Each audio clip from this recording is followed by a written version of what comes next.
My name is Tom. Today, I will speak about Introduction to Electromagnetic Compatibility. Thanks for attending this webinar. This webinar is in English. Usually, I'm doing it in Polish because I live in Poland, but straight forward, what we've got today, because EMC, it's broad topic. We've got a lot of aspects. I will tell you some basic knowledge about EMC, basic rules, aspects. Of course, every of those aspects we need to learn more to understand. But what is my concept of this webinar is to show you what kind of aspects we've got here in EMC field, where we need to look at, where are different problems in EMC.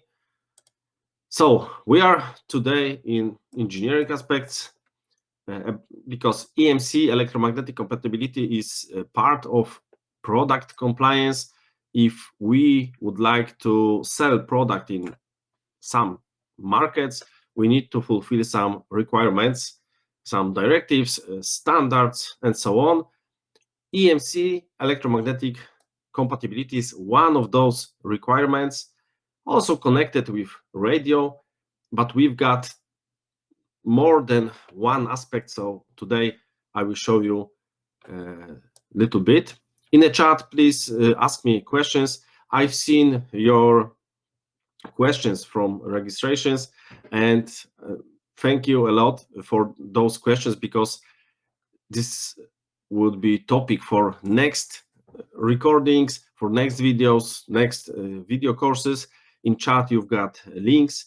Of course, on the end, I will show you also a promo code promotion, so you can buy those courses cheaper. I think it's a good time because we've got holidays soon.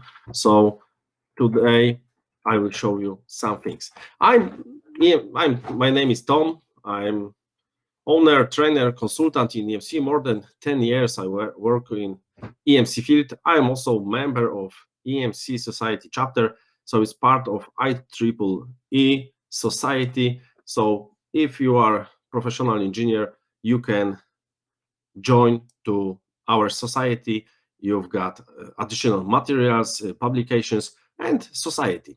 So I used to work in one of biggest laboratory in Poland, EMC laboratory in Poland, University of Technology, but now I work in different laboratories for different customers. Also, me with my colleagues, we do trainings about design, like PCB design, system design, testing EMC, radio, safety, and also we help with documentation, technical documentation, declaration of conformity for product compliance.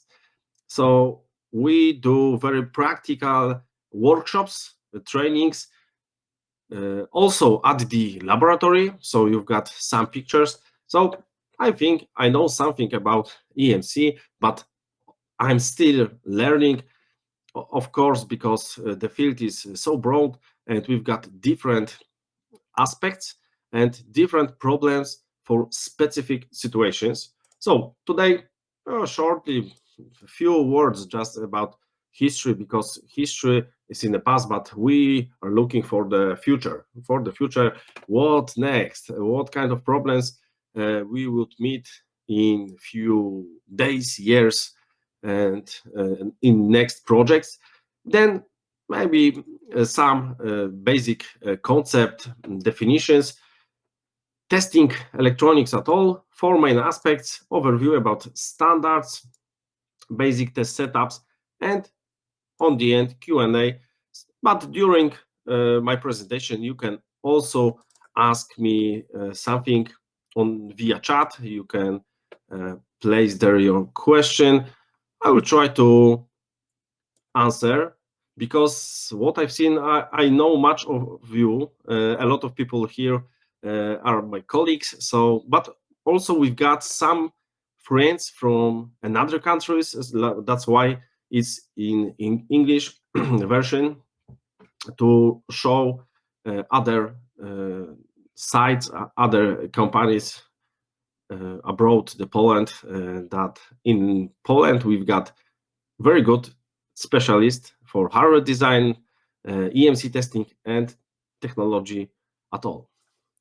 So basic, we've got some idea for our product, we do some analysis, but then we've got a lot of work, a lot of engineering work. So we do design also PCB system, then we need to review schematic and layout. Then we've got prototype, mostly startups thinks that if they got working prototype, it's over all their work, but professional electronics knows that it's only beginning. We start doing pre-compliance testing, engineering aspects. Here we can fix some problems, so we are doing troubleshooting. We are looking for problem source, not only the result, but we are looking for the source. And after those smaller loop, we've got final testing. From the final testing, we can use reports for technical documentation, and then for European Union, we can prepare declaration of conformity, and after final documentation, we are ready for production.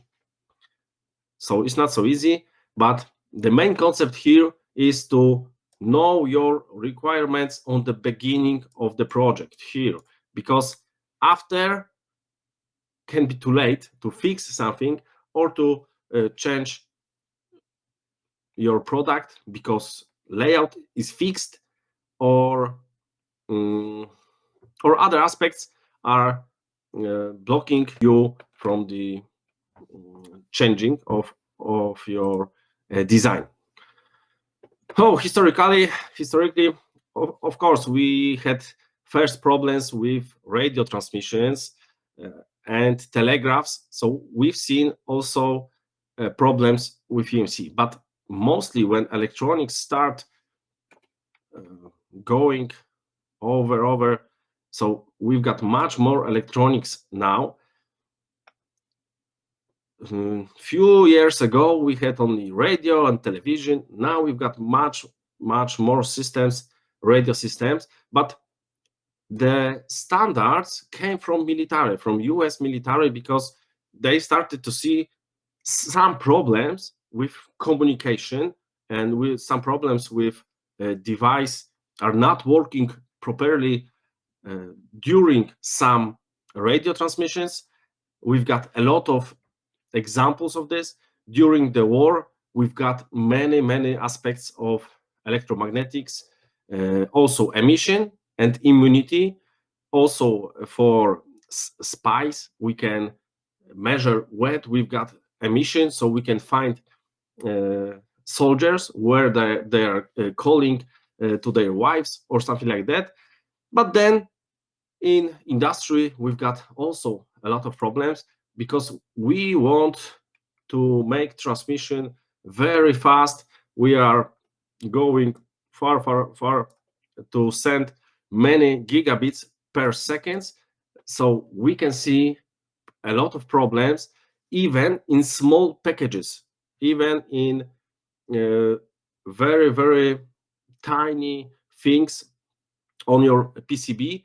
If you want to send a lot of data in short time, you need to make design very good according to EMC, signal integrity, and power integrity.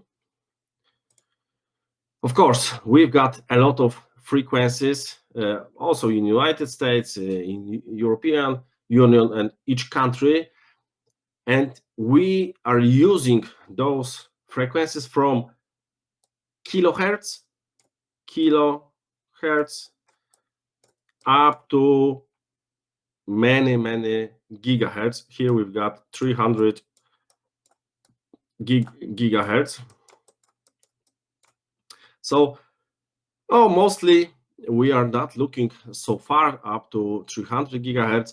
Mostly in EMC we work somewhere here about maybe 6 gigahertz, sometimes 18 gigahertz, but we can see that those frequencies are very high.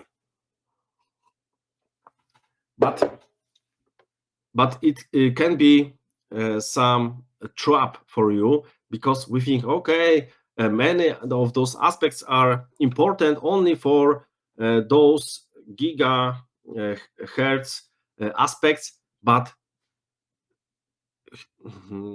high frequency, in my opinion, maybe not in my opinion, but this way signals behaves, we can see problems above, I can tell 50 kilohertz.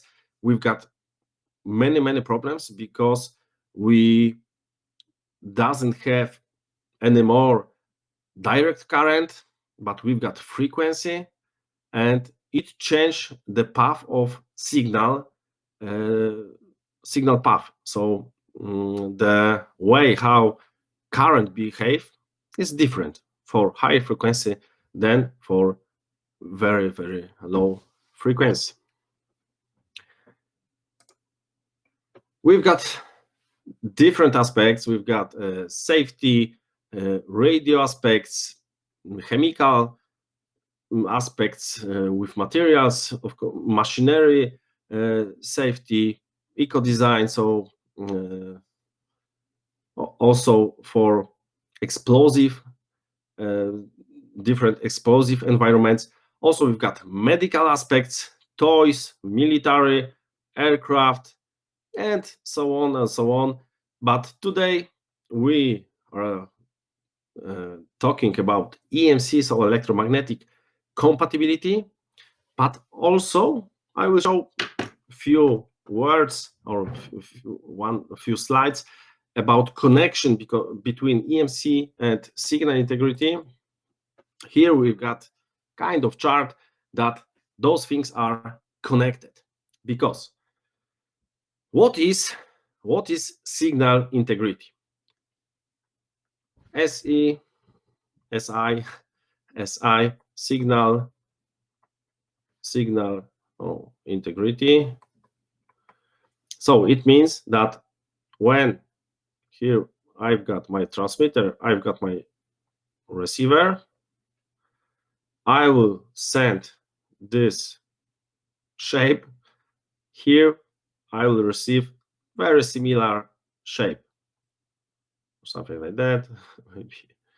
It's very similar. But to do this, we need to have clear signal in the receiver, quite clean. But when we're trying to rise some signal from this point to this point, we need energy. We need energy, current from power supply, and it depends how fast we want to rise this time. So if we doesn't have enough power but close to our transmitter, we doesn't have any capacitors very close, so the induction will cause problems, because we are trying to make the signal higher, but then it's not enough. We are pushing and we can go here. Then feedback loop will work and we've got back, and we can have some ringings, and those ringings could be problem or not. It depends on the level, but it also cause the EMI, so electromagnetic interference, because we think that we work on kilohertz or few megahertz, but we can see, for example, 400 megahertz disturbance. From where? It could be from these ringings. Also, when we want to send signals, we can have problems in other side. So here we've got emission, but next we've got immunity. So we've got signal, and we have disturbance from another source. It could be burst, ringing wave, or another pulse, which we can inject to our system. And on the receiver, we can see additional extra pulse. So it can reset our system and do the different response of our system, because we've got additional signals. So those disturbances came from external sources. So here we've got immunity. So both aspects, signal integrity and EMC, are connected via both emission and immunity. Yeah, we've got different type of noise. Here we've got transmitter, like balance transmitter, differential mode, and we've got clear signals, differential. And when we've got common mode noise, so it's the same noise on both lines, so there is no affection on our receiver. Because it's common, we are comparing those two legs of component, and it's no problem. We've got clear signal. But when we've got unbalanced transmission, we've got some noise, so it will add to our signal, and we've got very bad sinus. Of course, additionally, but I am not sure if it's time today for it, it's also, we can see, you can ask via chat if you want to hear more. Common mode can transfer to differential mode. Oh, what's happened? And also differential mode can convert to common mode. So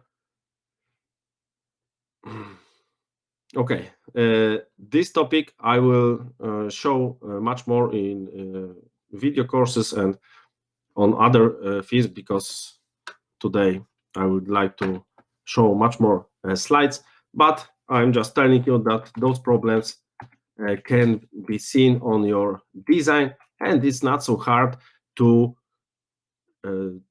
disrupt your even balanced communication. Oh, for example, if we've got here additional impedance, but next time I will tell you more about it. Also, we've got problems sometimes with crosstalks, because when we've got one line and another line somewhere, we are just sending, we've got transmission off, transmission on, transmission off, and via we've got coupling, inductive coupling and capacitive coupling between those two lines. And here, where we've got problems not everywhere, that we've got crosstalks everywhere, but crosstalks we can see somewhere. Oh, it's not so.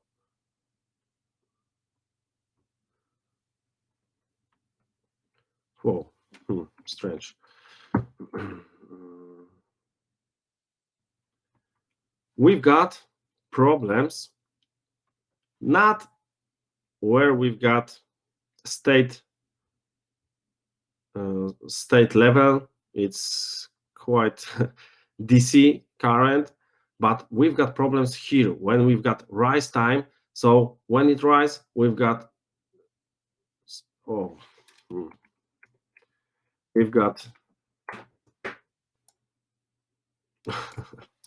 it's not so easy to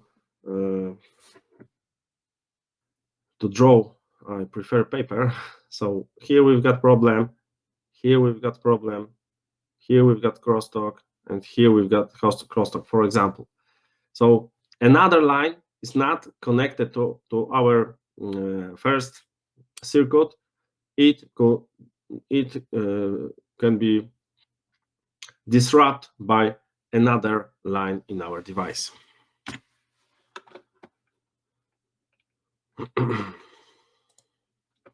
So when we teach, because I'm EMC engineer, but last 7 years I mostly teach. I'm EMC teacher instead of EMC engineer, but also I'm still testing and helping test. But my way of learning EMC is this way, like for battlefield or war with EMI, electromagnetic interference. So on the beginning, know your enemy, physics, standards, what's your battlefield, what's your map, how the physics works, how the current flows, where are the loops, what kind of equipment we've got. Then know weapon of your enemy, weapons, how they will try to kill your device. So that's why also for hardware design engineers, test methods are important. Maybe not really test methods like test setups, but what kind of disturbance it is, what the physical phenomenon we've got there. If we've got burst, what this is, what's the frequency spectrum of it, and so on. Then we are looking for troubleshooting and simple methods to find our source of problems, so targeting, and to find what kind of phenomenon we've got in this problem, because we can see sometimes effects on the emission, but the source is in other place. We can't see in first step, so we need to find those source of problem. Then we can make good design, so our fortification, our bridges, fossas and bricks and so on. So we can do very good design of PCB and system, because we know what's the physics, what the test methods, how to find solutions, so we can do very good hardware design for EMC compliance. Of course, sometimes in the projects we've got problems with communication, because directors or management are telling us, oh, what are you doing?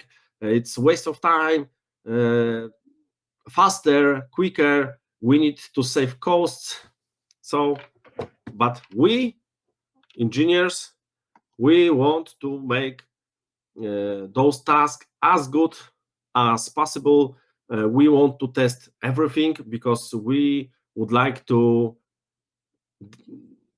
make very good device tested according different aspects. So it's sometimes collisions or conflict. Also, workers in our factory, in our plant, can do some bad job, because if we placed some harness this way, but on production, on the plant, during montage, they placed it something like this, because what was easier for them, but it's different, and who cares, because electrically it's okay, it's the same. But from EMC field, EMC point of view, this way and this way is much different. So that's why we can see sometimes problems. We've got tested prototype, it's everything okay, but during production we are do verification and we've got problems.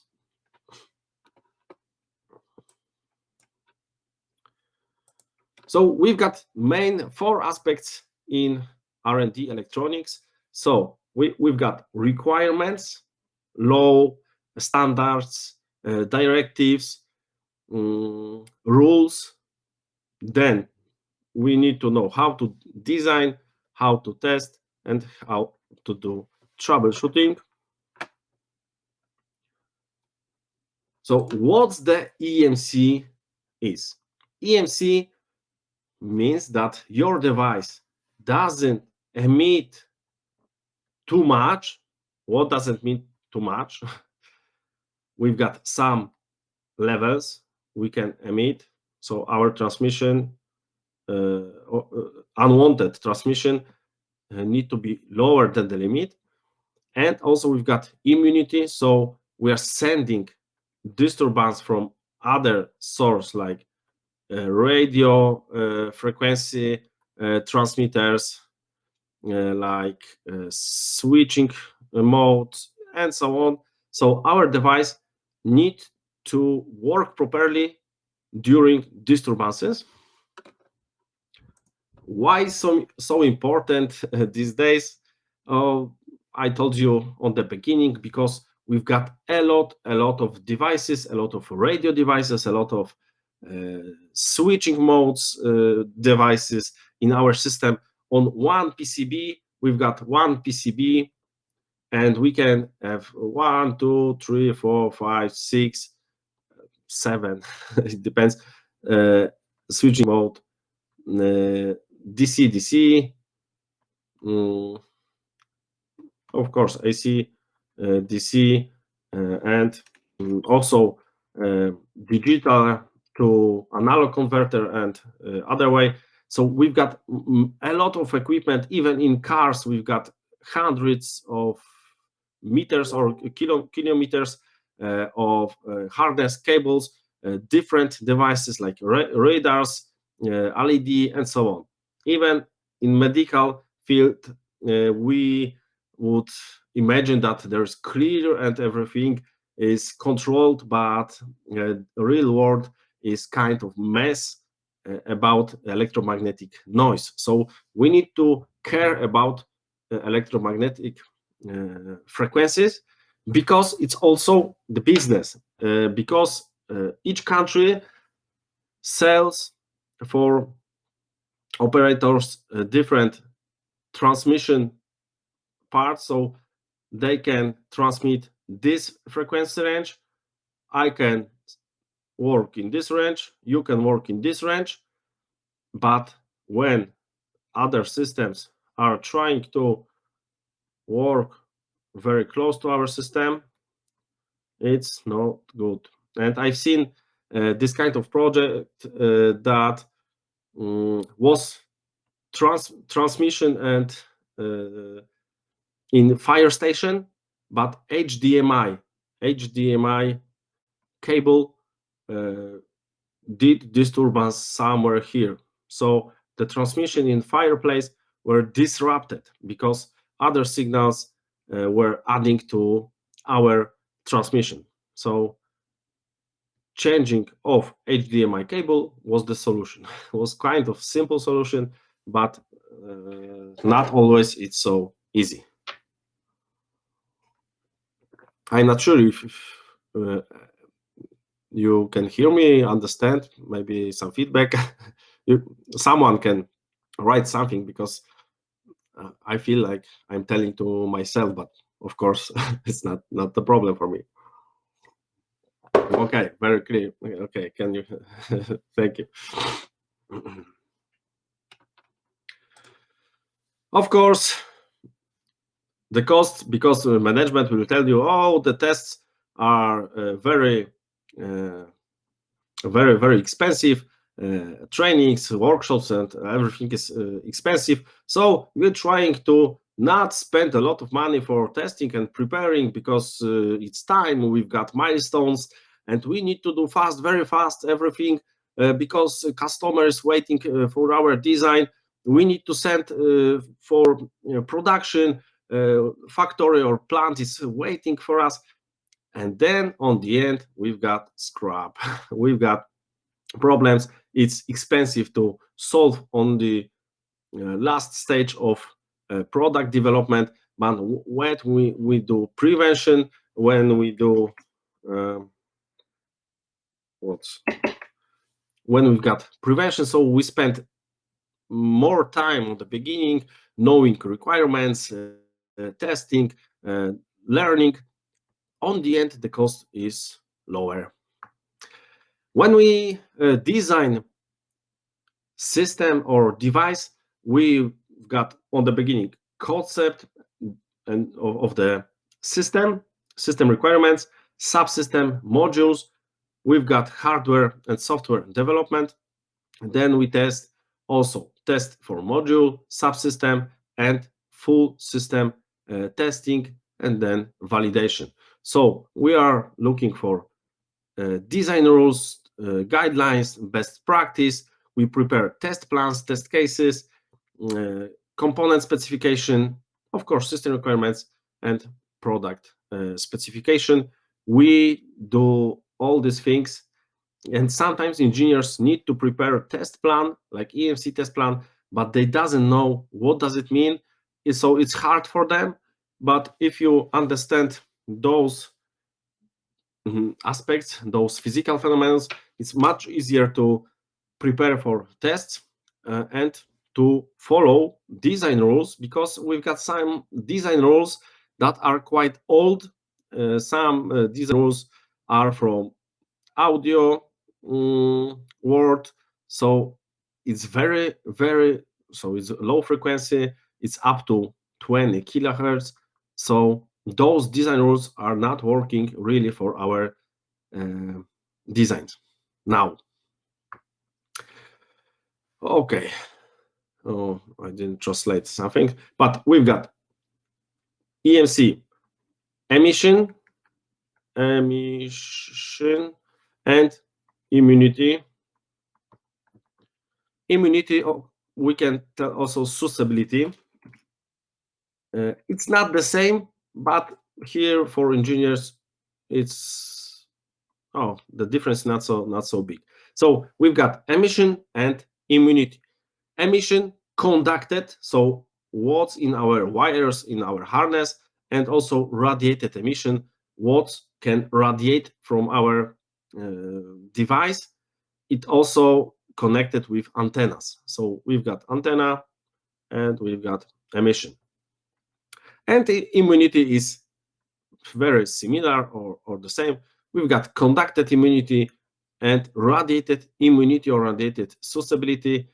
So we've got different tests for this, but sometimes we do alternative testing that we see in our environment, problem with radiation. So it's a radiated problem, but in the laboratory, we can't use those kind of transmitters. So we are using, instead of radiated testing, we do conducted testing, like for example BCI, bulk current injection, or CDN, like coupling decoupling networks. We are using different device for these aspects of electromagnetic interference, because we need to make that our device works in real environment. So we are looking on environment. It means that you need to know your electromagnetic environment. What does it mean? You need to find if this is automotive, if it's train, it's airplane, or it's industry, home appliance, and so on and so on, because we've got different physical phenomena in those environments, electromagnetic environments. Like we are looking on our device from the, like for black box, also like we've got big system like car, so we are looking for each device. Each device, it's our EUT, so equipment under test. And also all the vehicle is our equipment under test. So we've got conducted emission from the power supply, and also immunity from power supply. We've got emission from our interfaces, input outputs, and also immunity from for our input outputs. Also for enclosure, we've got radiated emission and radiated immunity also for our enclosure, and ESD, electromagnetic disturbance, electrostatic discharge for our enclosure. So we've got different phenomena, and they are quite similar in different standards. So the physics is similar, but sometimes we've got different levels of the, for example, of the pulse. We can have different shapes, and yeah, but those are next things. We've got different standards, international standards. We've got European standards, international radio, so ETSI telecommunication standards, different countries, also ANSI standards, FCC rules. So we need to know which market we want to make our device compliant, because it's different for European Union and it's a little bit different for US market, for example, but the physics behind EMC, it's the same. So that's why when you understand once, you will use it in different companies, different industries, and different markets. Oh, it takes me a lot of time. So first, we need to know that we work in high frequencies, so we've got wave length. So for engineers is 300 via frequency in megahertz. So we've got lambda wavelength in meter. Yeah, here we've got example like 30 meters is megahertz is 10 meter, 1 giga is 30 centimeters, and so on. Because when we worked with DC or very low frequency like 50 hertz, we can't see the wave. For us, it's quite plain signal because it's part of, for example, this kind of sinus. So for us, it's only, we can see only this part of the sinus. But when we've got higher frequency, so we can see our signal is changing during the time, and it depends on size of our component of our PCB, on our transmission line, because transmission line, if we've got transmission line this length, so more than one cycle is on this transmission line, so we've got those transmission line effects. If this line is so short that we can see only part of this signal, you know, we are not looking for a transmission line, just looking for ohm low. I hope that is understandable. And we've got also ohm low is working also, it works also for our design, because we've got ohm low also for higher frequency. And we are going here. So what is impedance? Impedance is combined with some aspects. So we've got, of course, resistance, inductance, and capacitance. And we've got DC mode when we've got DC current, so the frequency equal to 0, so we've got only this part of equation. So we've got only resistive load, so the current flows the shortest way or the lowest resistance. But when we've got frequency, then the path of current will go lower impedance. And also we've got wave impedance. It's connected with our environment, like in free space. We've got, here's 120p, so it means 377 ohms. So it's in vacuum, it's our wave impedance.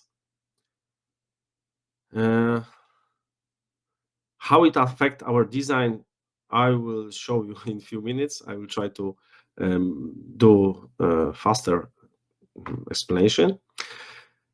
First of our problems are our digital, or every switching passes. Every pulse, like we've got digital signal, but also in switching mode power supplies. You asked a lot about switching mode power supplies.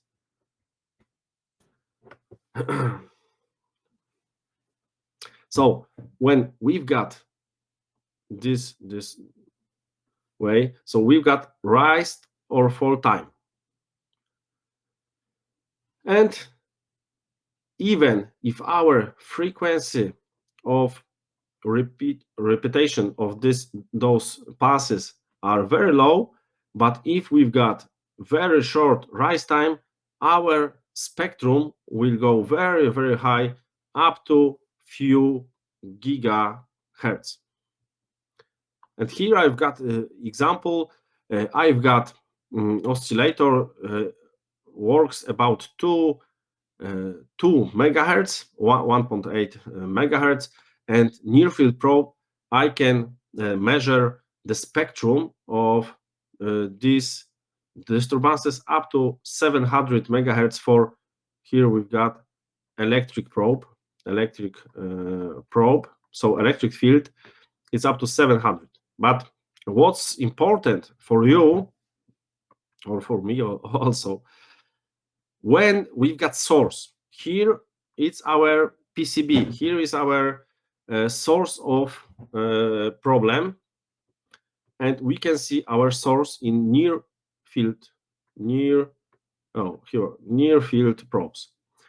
But what happens when we place this PCB in chamber and we do measurements in far field? No, 3 meters is kind of far field. We can see this effect, so it's radiated emission. And what we can see here, we've got our source. So it starts from this point and ends on this point. Here it should start somewhere there and go lower, lower, lower, lower, lower, lower, something like that. Here's our source, even on the lower frequency. But what happened here? We can see that our result is here a little bit higher, lower, higher, lower, higher. Why we can see this kind of effect? For most of you, it's quite obvious, antenna effect, of course, but not the receiving antenna, but transmitting antenna. Because when we've got source, like generator or something like that, we've got antenna, and antenna radiates, like we've got field, it's going down, and we've got receiving antenna. So this antenna is receiver, has some characteristics, but it's not important for us, because in transducers, strange transducers, we can make it negligible. But here is our antenna. It also has characteristics, and usually antenna has characteristics like that. It's log periodic antenna, so it means, well, it's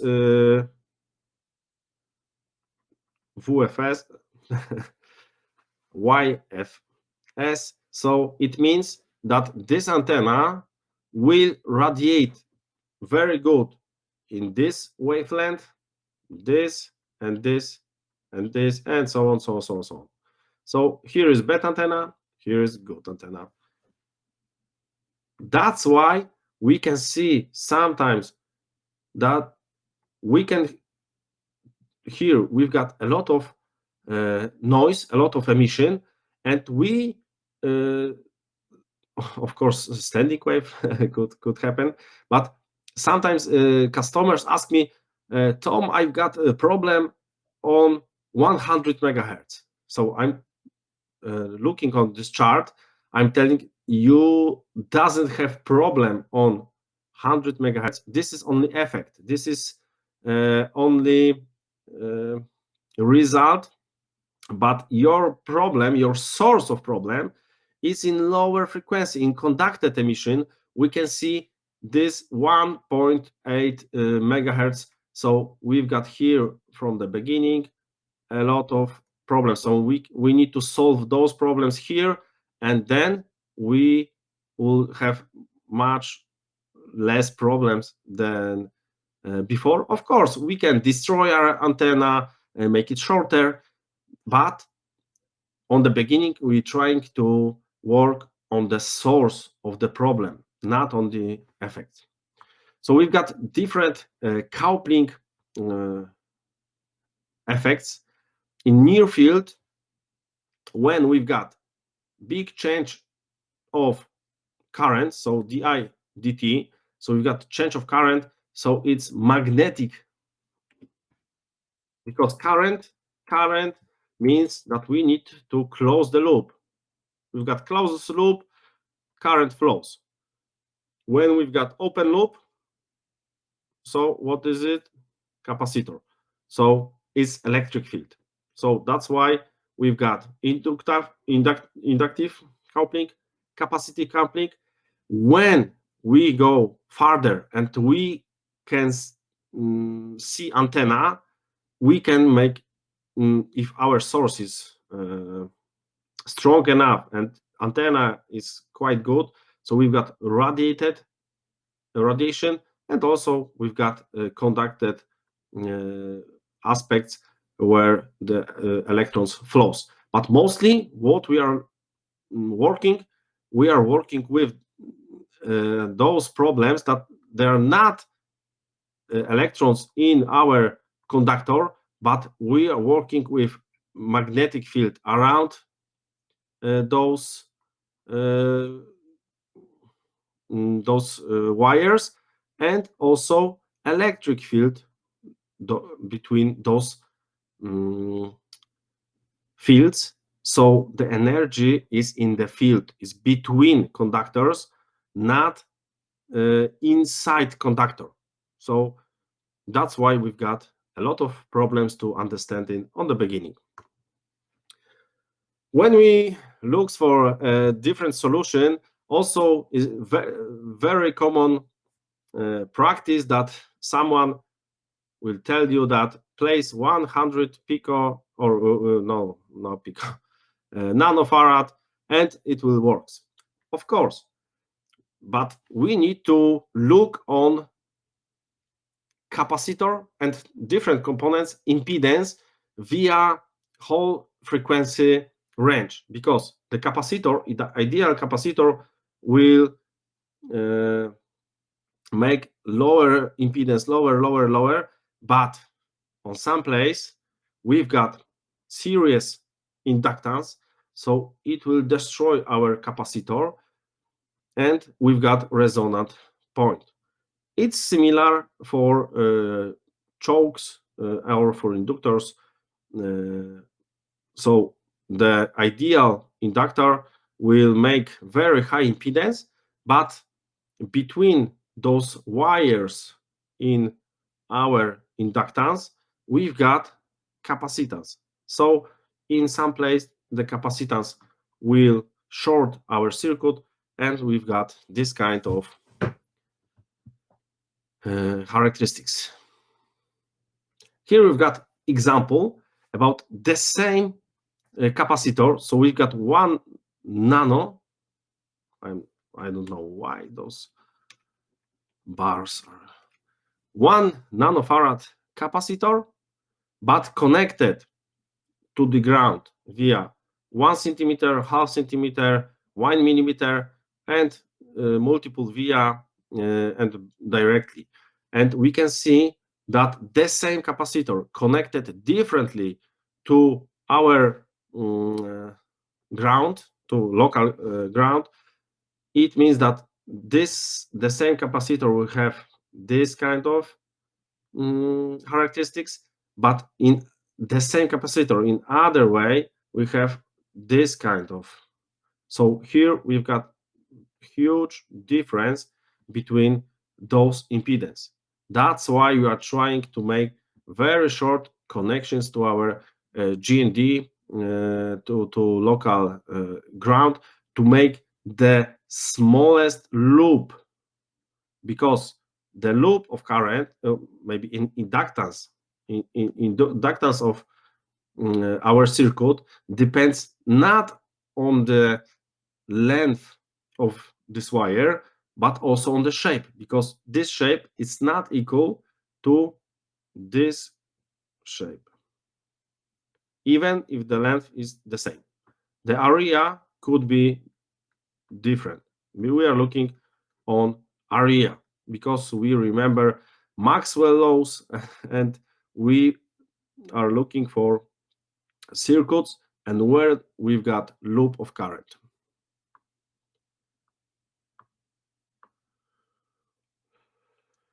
Yeah, we've got common mode noise and differential mode noise. We can measure it differently using, for example, current probes.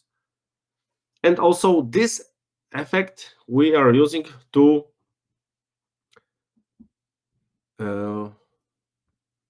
suppress our EMI, our disturbance. So we do common mode chokes. We've got different common mode chokes. Mostly is bifilar and unifilar. So we've got common mode choke like this. Oh, okay. Two common mode chokes.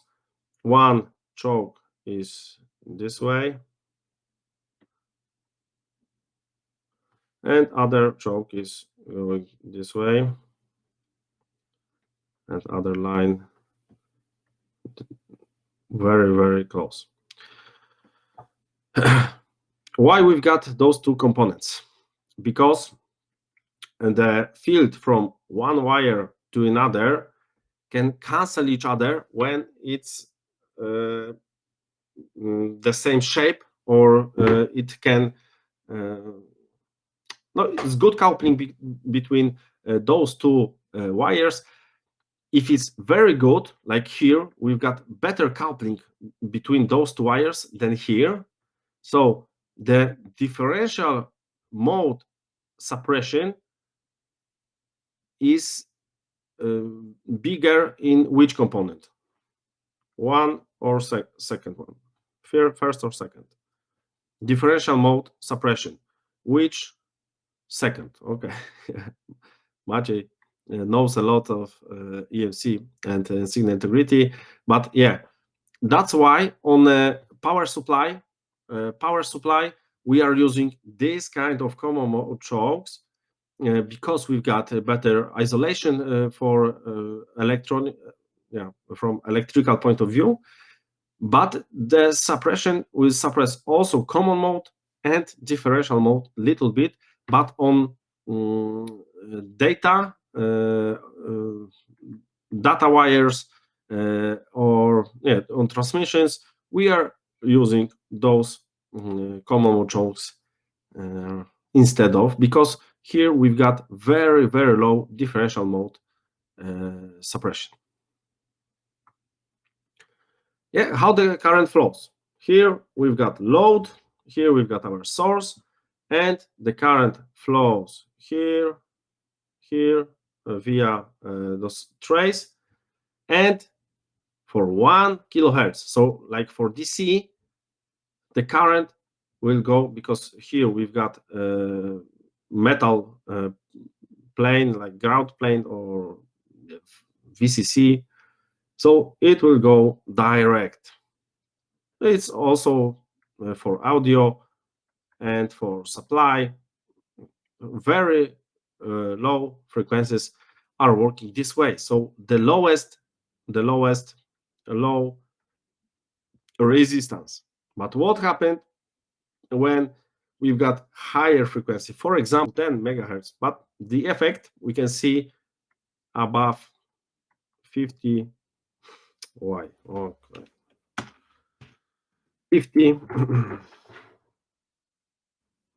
kilohertz.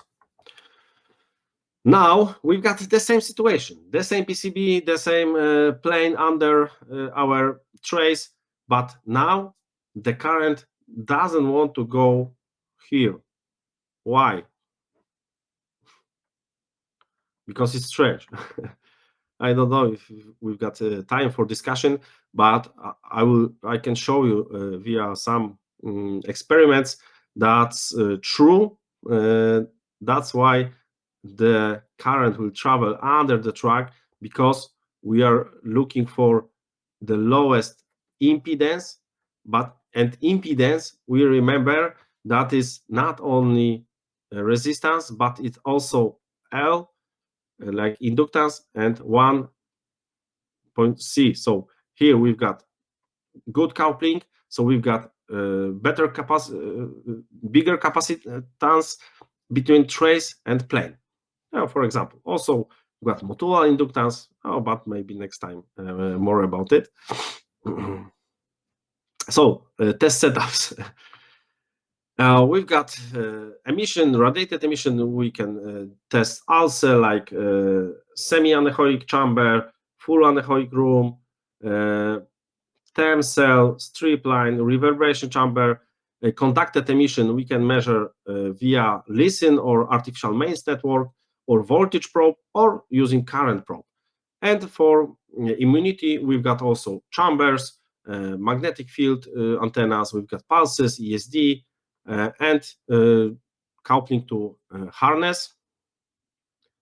So radiated emission we measure through antenna. Antenna is moving from 1 meter up to 4 meters.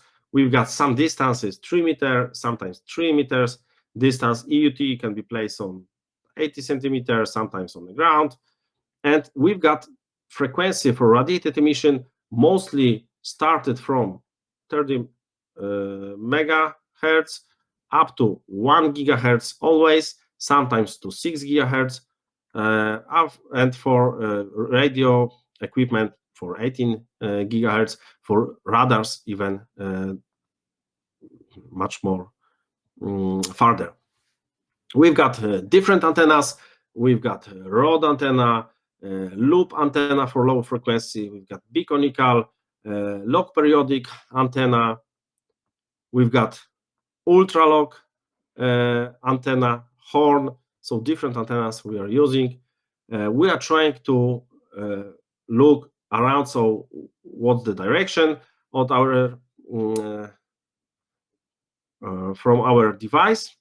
And also we've got indirect, so from the reflection. So we've got different aspects. Immunity, we've got ESD, ESD, so we've got contact, air discharge, we've got test setup, horizontal coupling plane, vertical coupling plane, and so on.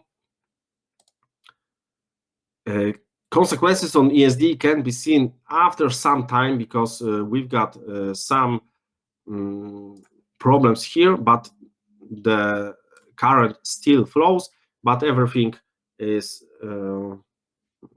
starting to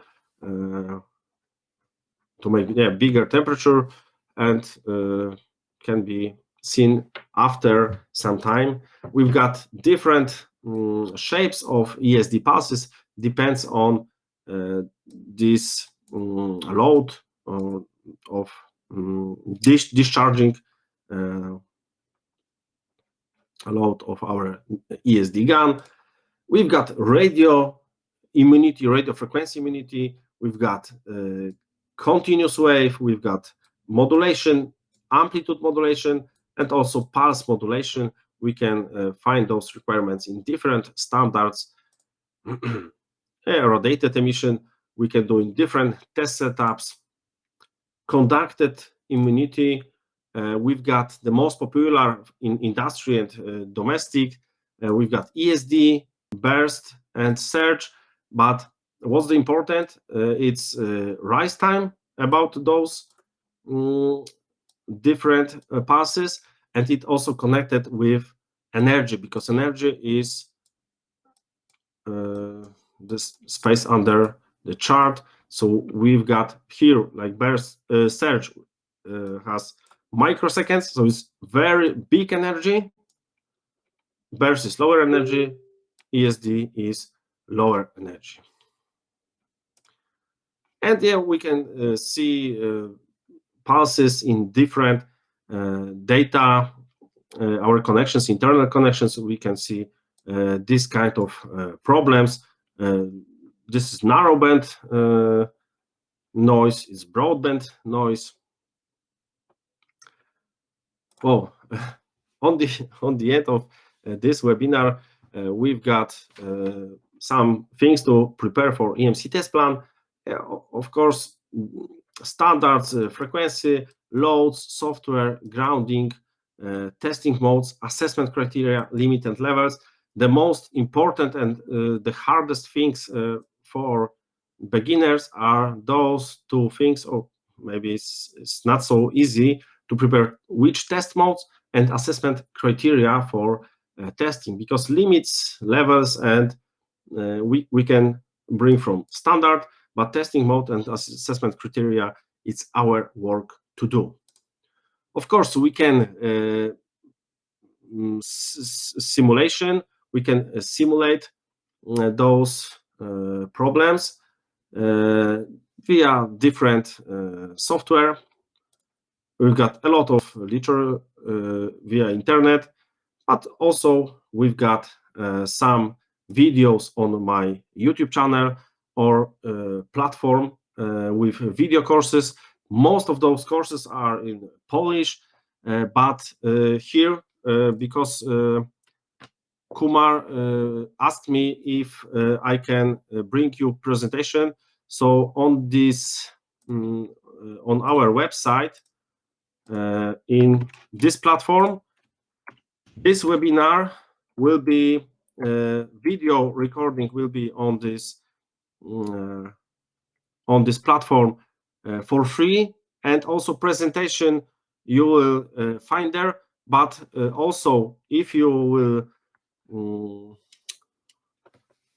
send me email, office@emc.com, I will send you a presentation after this video. We've got much more presentations, but yeah, we need to know what you would like to hear about, because today was very basic and very fast. Now we've got maybe a few minutes if you've got any questions, or for today is enough, because I tried to show you some aspects of EMC, but of course we just touched some aspects, and probably you've got much more questions about design, how to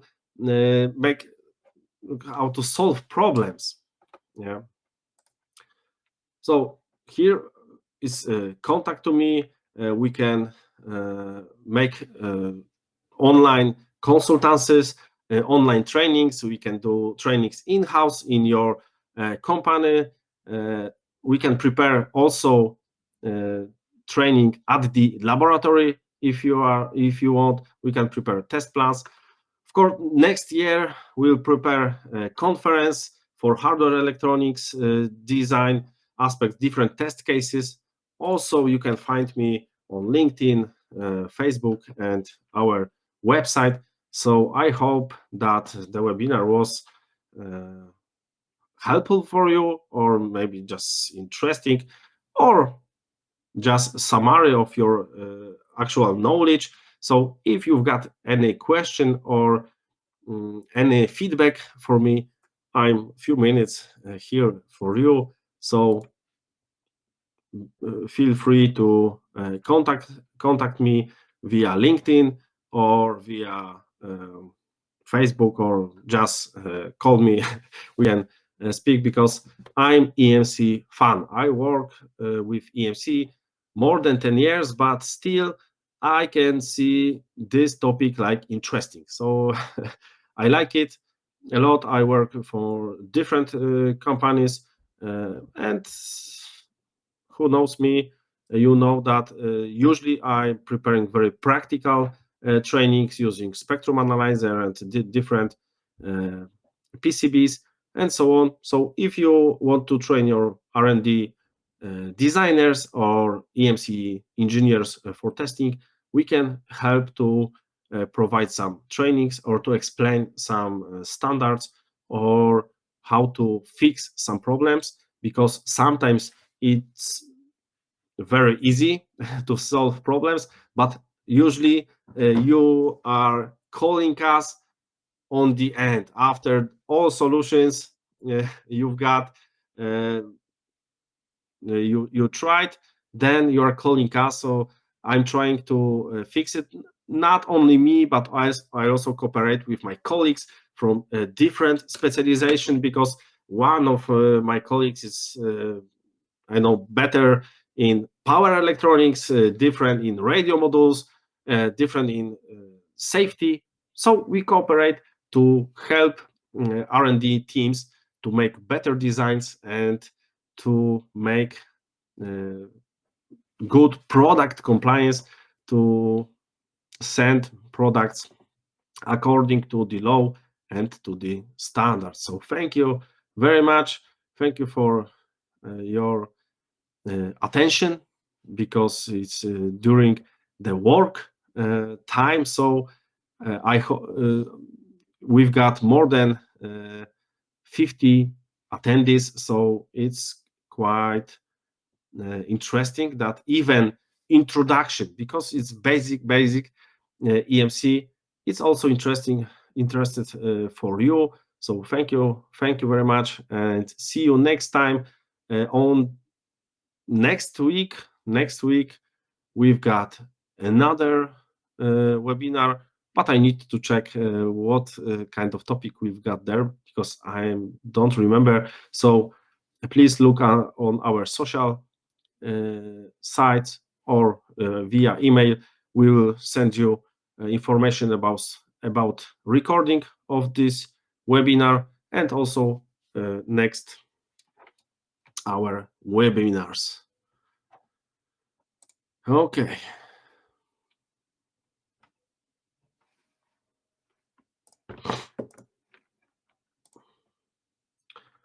Okay, so you've got those promotion codes. Those codes are working or works until Friday, probably. So my colleagues prepared those promo codes, but for different, maybe I will place you those. Okay.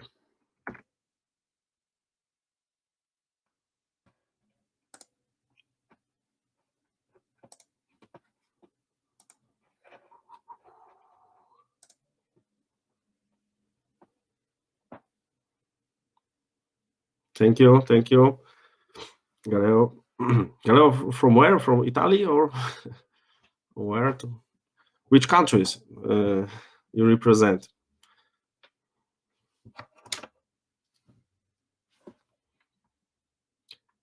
India. Okay. Oh, good. I'm also sometimes on YouTube are looking for people from India. They are explaining some phenomena. So yeah, technically there is also very high level of competence of engineers. So I hope that those field is interesting around the world. So thank you. Have a good day and weekend also.